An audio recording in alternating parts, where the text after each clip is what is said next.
Okay, guys. So we are starting a new topic, which is interactions between gene loci, or you can also say gene interactions. Um, I would say we have already done some simple gene interactions in which uh, the kind of gene interactions that we did was between alleles at the same locus, right? We were talking about the same locus. For example, up till now, we have done the gene interactions which involves one locus when we did the example of codominance.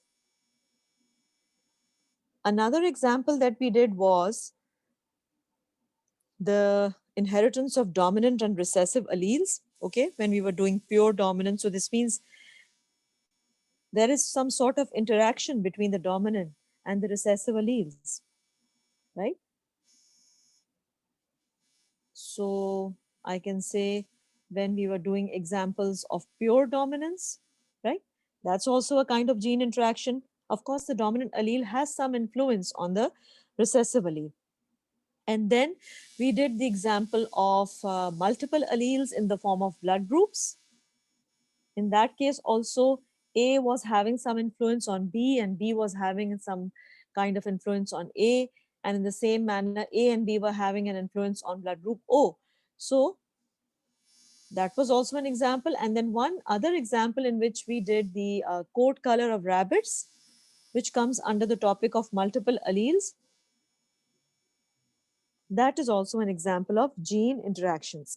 But the common thing or the common feature of all these kinds of or examples of inheritance was that they involved, or we can say those were interactions between alleles at the same locus. Today we will be doing examples of gene interactions in which different loci on two different chromosomes interact, right? Different loci on two different chromosomes, they interact to affect one phenotypic character, right? One phenotypic character. In codominance also, when we were doing example of codominance, there was one phenotypic character, right? And then, of course, in like in pure dominance, we did the example of monohybrid crosses. And then the blood group was also one phenotypic character, but more than two alleles. And then the example of multiple alleles was also one phenotypic character, which was the coat color in the rabbit, but then that coat color was represented by three or four alleles, right? So one thing which was common in all these kinds of gene interaction was that the phenotypic character was one. Let's first separate these examples, or one phenotypic characteristic. And another thing was that these were interactions between alleles, okay? These were interactions between alleles at the same locus. You have to remember these points, right? Between alleles at the same locus, okay? But today, a different kind of gene interaction which we will cover will be, let me just write it with some other color, different loci, okay? A special example which we will do today will be interactions in which different loci on two different chromosomes, different loci on two different chromosomes, note this down please, interact to affect one phenotypic character. They interact to affect one phenotypic character. So there is a difference between the above four examples and the special example which we will do today. Sometimes these examples do become confusing, but if you know the basic outline, the basic pattern, I don't think it should be a problem for you. Acha, before we start working with examples related to such kind of gene interactions, I would like to share some details about such kind of gene interactions, right? Although this topic has not been mentioned in your book, but I think it's a must for you that before we go or before we do some worked examples, we should be aware of these basic definitions, right? So first, let's study what epistasis means. Epistasis. Epistasis is the technical term for gene interactions, especially the ones which we will cover today. Okay, a gene is said to be epistatic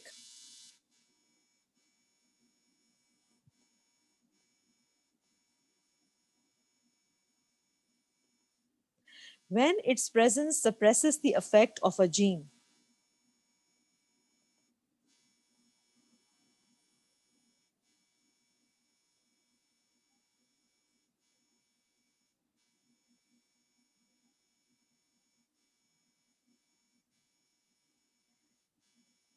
At another locus. Epistatic genes are sometimes called inhibiting genes because of their effect on other genes, which are described as hypostatic. Okay, let me draw a diagram to show you. For example, I'll just show you two different chromosomes and two different loci. Okay, this is not a classical or a conventional karyogram. The purpose is just to show you how these gene interactions take place between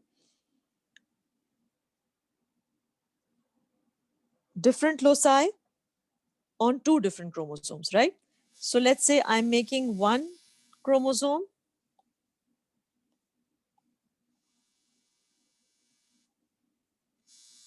Okay, so one pair of homologous chromosomes. This is one pair of homologous. I should have drawn similar to, similar in shape to this, because since I'm calling it homologous, so let me draw it carefully. And then this is another pair of homologous chromosomes. Okay, now I'll be drawing genes on these two different chromosomes. Since they are two different chromosomes, and I'll be drawing two different loci, right? Okay, so let me use a different color.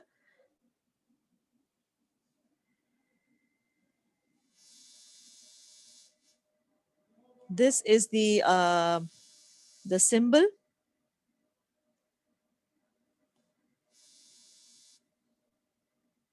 Let me use the symbol with the black pen. Okay, so capital I, and this one is small I, right? And these are this is capital C, and this is small c. So two different homologous chromosomes and two different loci. Okay, this is locus number one, and this is another locus, which is locus number two on some other chromosome. Okay, so when I say a gene is epistatic, it means that it is exerting a suppressive effect on a gene at another locus, right? For example, in this condition, let's assume that this gene, right, this gene, which is, let me use a black color, this gene is the epistatic gene. Okay, this is the epistatic gene, and it's exerting a suppressive influence on this gene, right? So the gene that exerts a suppressive influence is the epistatic gene, and the other gene which is being suppressed, whose expression is being suppressed, that gene is not allowed to express itself as a phenotype, is known as the hypostatic gene, this one. This is the, or these are the hypostatic genes, right? Acha. Two different genes on two different chromosomes, okay? Two different loci, they are interacting with each other, but then they will interact in such a manner that they are going to affect one phenotypic character. Remember this thing, that phenotypic character is only one. Don't mix this up with the dihybrid cross, in which we had two different chromosomes, we had two different loci, but we had two pairs of contrasting characteristics. Over here, we don't have two pairs of contrasting characteristic, we just have one pair of contrasting characteristic. But it's a very different example. The contrasting characteristic that is under consideration is only one pair, but the chromosomes are two, the loci are two, and but still they are interacting with each other. Let's see how they interact. One phenotypic character, right? Okay. Now, I am right now quoting an example from your textbook, right? If you want, you can open page number 382 of Mary Jones. I'm reading from over there. In the inheritance of feather color in chickens, there is an interaction between two gene loci, capital I, small I, and capital C, small c. Okay. There is an interaction between two gene loci. These are the two gene loci which I have drawn over here. Capital I, small I, and capital C, small c. Interaction between these two, right? Individual means, by individuals, I mean uh, chickens, because here the characteristic which is under consideration is the feather color of the chicken. So that's one phenotypic character. In the inheritance of this one phenotypic character, there is an interaction between the locus capital I small I and capital C small c. Chickens who carry the dominant allele I, okay, chickens who carry the dominant allele I have white feathers. Okay, they have white feathers. And even if they also carry the dominant allele C, which means that this means if there is a chicken who has white feathers, it has a dominant allele I, but at the same time, they will also be white even if they carry the dominant allele C. Although the dominant allele C, normally, if there was no allele I, and if there was only the dominant allele C, it is the dominant allele for colored feathers. But since there is an interaction between the epistatic gene and the hypostatic gene, and since the epistatic gene is suppressing the hypostatic gene, so if capital I and capital C are present in one chicken, although the capital C is a dominant allele and it's called like it represents colored feathers, but it will not be allowed to express itself in the presence of capital I, right? So this means, to sum up, all those chickens who are carrying the dominant allele I, they will also have white feathers, and all those chickens who have a combination of capital allele I with capital with the other allele, which is capital C, although which is the dominant allele for the colored feathers, they will also be white. Another thing, birds that are homozygous recessive are also white, meaning that those birds which have this genotype will also be white. So these are the conditions which are given to you. And then you have to figure out the other genotypes also. For example, if I want to list the genotypes that result in colored feathers in such chickens, okay, knowing that the dominant alleles are capital I and capital C, and the recessive alleles are small I and small c, and also knowing that the locus capital I small I is the epistatic locus and the locus capital C small c is the hypostatic locus, what will be the genotypes that will result in colored feathers in the chicken? Okay. So the genotypes should be, for example, if you want colored feather in the chicken, then this means you should not have this allele, because this allele is actually exerting a suppressing effect on this locus, especially capital I, right? So this means that if I want to figure out the genotypes that will result in colored feathers in chickens, then there are only two possible genotypes, right? And they will be these ones: small I, capital C, and the other will be small I, capital C, small c, right? Because see, if you put capital I as a genotype, you will never get a colored feathered chicken, right? Colored feathered chickens cannot have a genotype that has the dominant allele I.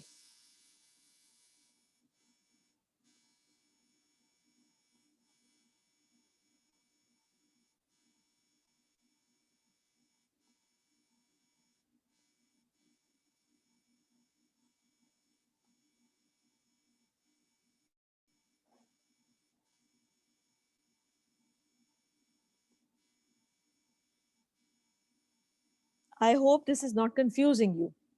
So, to sum up, we can say that this pattern of inheritance, right? This pattern of inheritance shows that I is the epistatic gene that is exerting an inhibitory effect on the locus capital C and small c. Having said this, let's do a little practice as far as questions on gene interactions are concerned. Okay, I'm writing down the question and you all will copy this question also and then start solving it.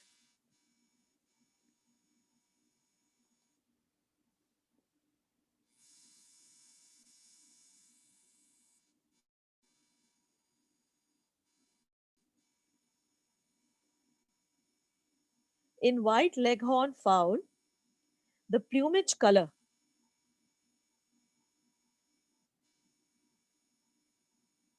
is controlled by two set of genes. Again, a question on gene interaction, or in other words, a question on epistatic genes and hypostatic genes in which two sets of genes are under consideration, two different chromosomes and two loci, but influencing one phenotypic character. And that phenotypic character is the plumage color. So in white leghorn fowl, the plumage color is controlled by two sets of genes. Okay, let me give you the uh, information. Capital W is the dominant allele. It is dominant to small w. Okay, capital W codes for white color and small w stands for just colored. Hmm? Any color besides the white color. Similarly, capital B is dominant to small b. Let's see what are the colors for capital B. Capital B is representing the black color and small b is representing the brown color. Okay, so we have four different colors, white. This color is just a mixture of different colors. And then like it's not any pure color like pure brown or pure black. Small b is coding for brown and capital B is coding for black. The heterozygous F1 genotype. Now, this is the information given to you. The heterozygous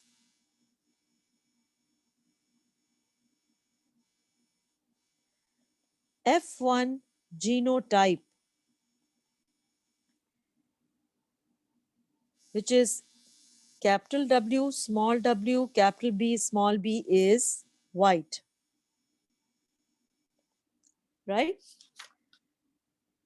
Now, having said this, what are you supposed to do? You are supposed to account for this type of gene interaction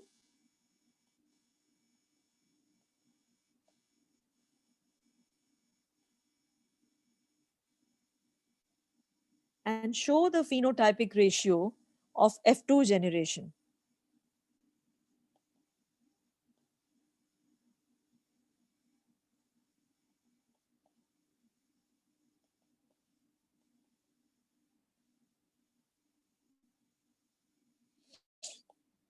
Right? I know this will be a little bit tricky for you, but before you keep asking questions from me, think about it. If you still don't understand, you can uh, read information which is given on page 382 of your textbook and try to figure out how are you going to account for this type of gene interaction. And then finally, you also have to show the phenotypic ratio of the F2 generation. Okay, so start doing it.